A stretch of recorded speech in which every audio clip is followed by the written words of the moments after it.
The question is now that the amendment be agreed to. I call the member for Bowman. Deputy Speaker, I'm delighted to support the repeal of this bill and, of course, the end of the work of ARENA. And the previous Speaker putting forward the opposition's position, I guess, falls for that sequential failure that Labor thinks that the more authorities they can create, the better the world will be. And I guess we tend to forget that this is not really about how many bureaucrats we can employ in an authority to be doing the job that the department should be doing. This is genuinely about what Australia is doing to contribute towards more cost-effective and more availability of renewable energy. I mean, that's what it's all about. And for those that are watching in the gallery, what they're witnessing, of course, is an opposition utterly focused on inputs. How big is the authority?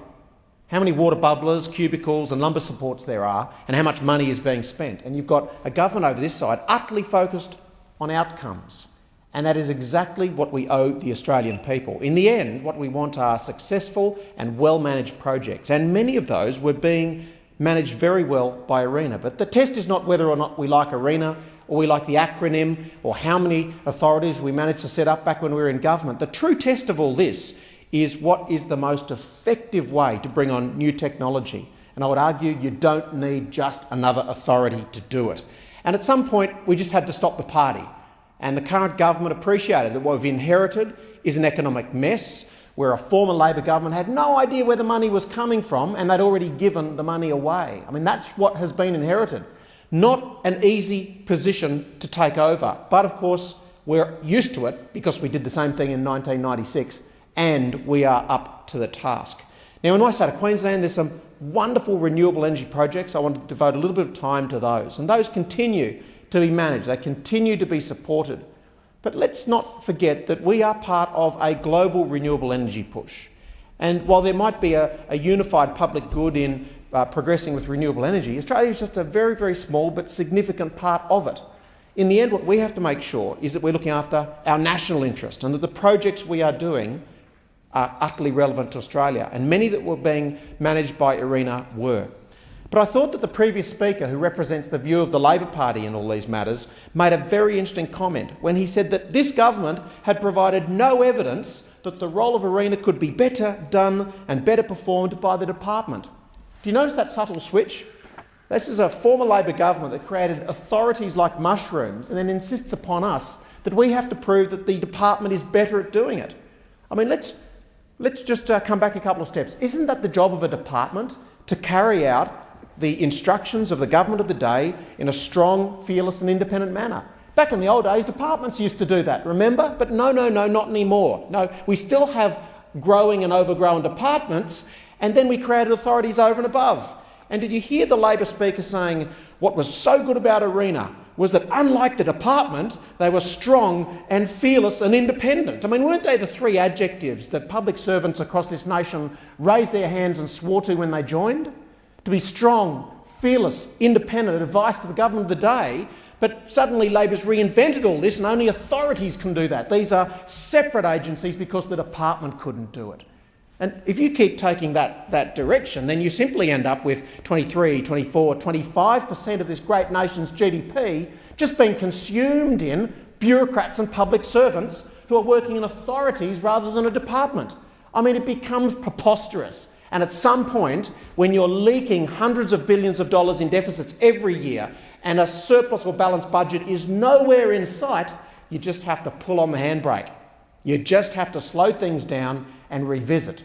And at this point, there is $1 billion of excellent projects that are currently being managed and will continue to be managed. But this Labor Party patronising view that the department's not good enough to do it. Now, the department's not up to it because we need someone truly fearless and independent. I mean, what are we left with? And where do we go if we have this view that these large federal departments that neither treat a patient nor educate a child need to remain with thousands of employees, and then we're going to set up even more authorities on the side? And look, I never saw a Labor minister who didn't dream of setting up an authority. I mean, I never saw a Labor minister who didn't know how to spend a dollar, but I never saw a Labor minister who knew where the dollar was coming from. That's right, we just racked up the debt because it was in the national interest. And what's fascinating is that when you go into debt, and then suddenly economies are on the move and interest rates start to rise, what the Labor Party forgot was that we actually have to pay that interest back in 70% of cases to foreign interests. I mean, that's where we borrowed the money from. We borrowed the money for all of this dream from the Middle East and from China. I mean, they're the people we're now paying back. Their sovereign wealth funds, their superannuation funds. You know, that's where Australia's hard-earned taxpayer dollars are going. All the way from the seat of Solomon, all the way down to the wonderful state of Tasmania. The $1 billion a month that we pay because of Labor excesses and their dreams that were unfunded, that's $1 billion that I can't spend on that young child who needs laser treatment for their retinopathy of prematurity. That's $1 billion a month that I cannot spend in fine schools or early intervention for the children that need it, that come from vulnerable families.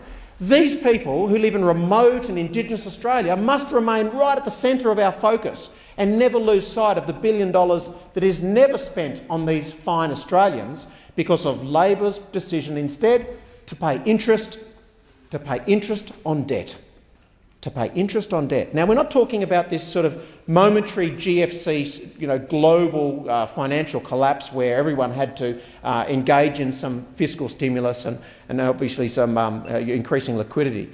But what we're talking about is that long after the GFC had passed, long after economies all around the world had realised that this was going to be a couple of years and not a decade of recession, what we saw was, as the evidence came in that Australia was not going to have a single quarter of recession, Deputy Speaker, we still had the pedal to the metal, spending money as fast as they could, writing cheques for foreigners and for dead people, and transferring money as quickly as they could that was mostly spent on flat screens and imports that, to help South Korea avoid a recession, it did nothing to help Australia.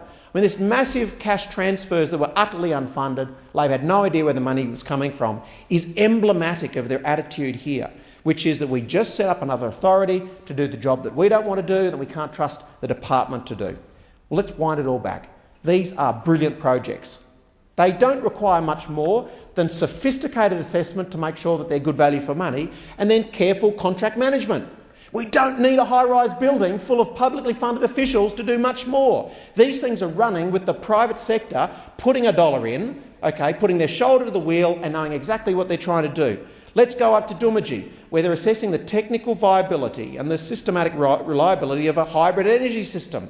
It's only small, it's 1.2 megawatt, but it actually bolts on. The PV generation bolts onto their diesel that runs the community.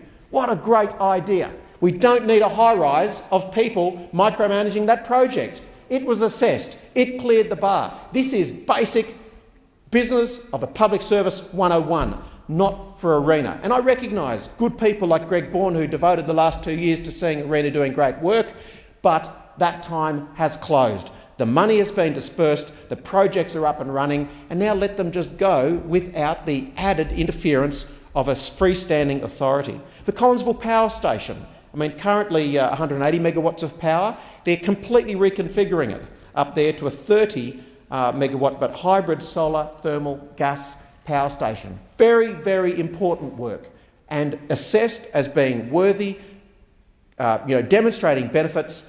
We don't need an authority to manage all of that. This is just old Labor thinking, and too often jobs given to Labor mates, I have to add, to run these authorities at hopelessly over-bloated public salaries. And I'd like to actually know what some of the salaries are that are paid in these authorities. Of course, algal fuels, of great excitement around the world. The US Navy now committing to running some of their own vessels purely on algal fuels.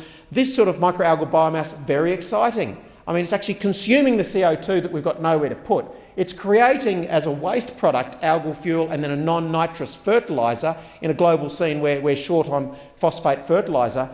This is producing nitrate fertiliser that can be used in our farming sector. Exciting stuff. Again, you don't need to have an authority to manage stuff, and historically this was all done elegantly by department. The Kogan Creek Solar Boost project is also, in a much larger sense, a 44 megawatt addition of renewable energy to a 750 megawatt coal-fired power station. That'll be the largest of its kind in the world. Well worth funding, still being funding. Please don't panic. We can take away an authority but still have the money invested where it counts on the front line with the smartest people working on the breakthroughs that ensure we have more renewable energy. Redeployable hybrid power, a uniquely Australian solution. If we're going to go out and have remote projects consuming large amounts of energy for things like drilling and prospecting, why not have a fully put up, pull down, pack down, whatever the acronym is, to lower costs, to be able to provide power in these camps that then can move on to a different site. This reduces the need for expensive trucked-in diesel. You know, a great idea. To be honest, when it comes to contract management after you've approved, it's not that complex a job. Redeployable hybrid power is also promising. So this is a portable hybrid solar diesel plant, a very exciting work. And then, of course, working on reflective coatings to make solar panels more efficient. I mean, that's something we're doing for the whole world. That's something we're leading with mineral technology to make sure that solar panels are as efficient as they can be, particularly, I think, in the household situation where they're popped on a roof and then rarely maintained. In Weipa, not far away from Doomadgee, we have the situation where there's enormously energy-hungry activity up there in the bauxite operation run by Rio Tinto. So there they already have a solar farm, and they're operating, you know, a 6.7 megawatt solar farm, which is already added on to what's effectively called a solar village operating under a power purchase agreement. So these are remote parts of the world where a significant amount of the expense is due to the provision of power. Now, the Speaker for the Opposition immediately prior to me did refer to Labor's views about the RET and where things are heading. And obviously we're looking forward to seeing announcements from the government's review, which are due very soon. But to mistake the fact that renewable energies offer us a cheaper alternative with the fact that the RET expanding from 20% compels energy users to pay relatively high marginal amounts for power is the truth behind elevated short to medium term power prices. But yes, the long term, there is the potential to bring them down over the long term. But we're also forgetting over the long term it will be cheaper, but in the short term it isn't. And the problem with that is that we're actually seeing a reduction in consumption of power in Australia anyway. I mean, partly because of changed domestic practices, but mostly because, like most wealthy economies, we're basically expropriating a lot of our highly energy-intensive activity to China. And so we're closing our smelters, and that's having an enormous effect and leading to an oversupply of power in this country. So any modelling that assumes that, you know, conventional power providers are simply going to keep churning that power out is hopelessly erroneous. They're going to respond to the market.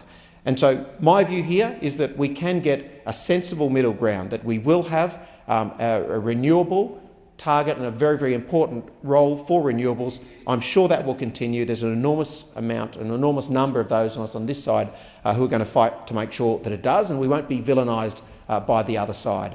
Look, in conclusion, I think what we saw from the previous Speaker on the Labor Party, despite his relatively short but glorious career as a minister in this portfolio, look, his halcyon recollections of running around with his business card in the few weeks that he had in the portfolio probably isn't the best example of where we are heading. In reality, we can lead the world still in many of these areas, but we do not have to have authorities, replete with authorities. It is only appropriate that we achieve the outcomes, that we invest the money on the front line. It's consistent with the Coalition's approach. I mean, ultimately, you can only have so many non-service providing public servants in the system before it becomes unwieldy, it becomes expensive, and it actually bogs down. I'm delighted to see that ARENA is being repealed. The projects will go on. They will continue to be managed, and that's the kind of nation that Australians are looking for. Thank the member for Bowman.